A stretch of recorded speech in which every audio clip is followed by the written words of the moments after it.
Hello, fellow crafters and paper artisans. It's Chandra with Stockton Stuff.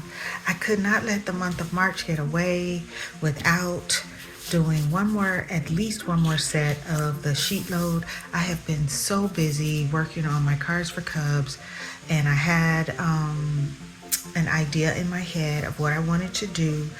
I told you that I'm not buying paper pads anymore, but there was some paper at online at a Cherry on Top, and they had free shipping one day this month, and I had these papers in my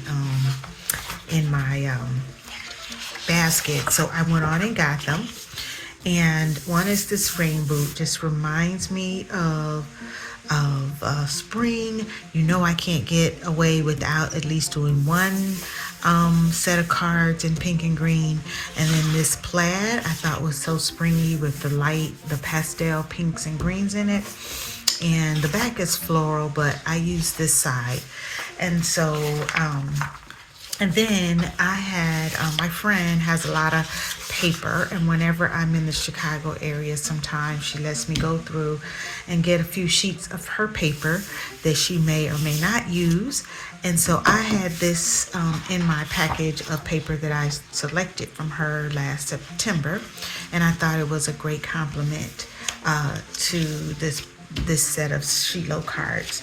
So this again is the March 2024. My first set was the Easter cards. I want to say thank you to all the new subscribers that came over from Call Me Crafty Al's page, or that were fellow sheet load followers and came over to check me out. I really appreciate your compliments and your thoughts. So here is my card. I ended up, I changed the measurements on this just a smidgen, because this rectangle is supposed to be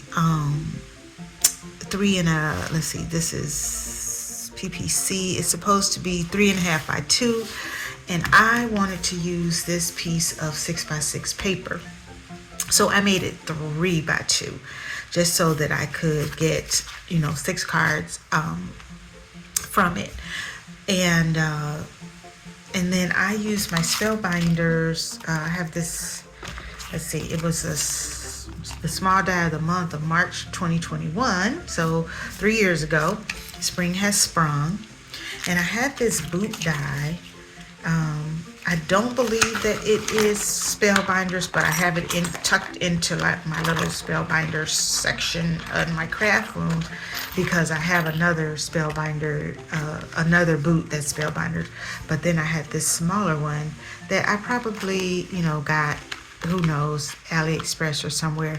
There was probably something in that set that I wanted to add to my little gardening stash of dies there. So I thought it was just the cutest thing to add, because there's a pair of boots on that paper, and this was a pair.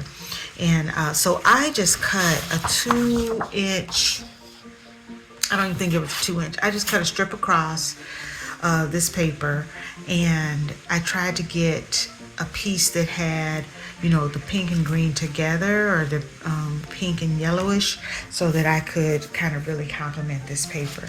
So I was able to get 6 cards with this particular design. You'll notice that I couldn't decide how I was going to put the words in here. If I had had that extra 1/2 inch, it really would have been better.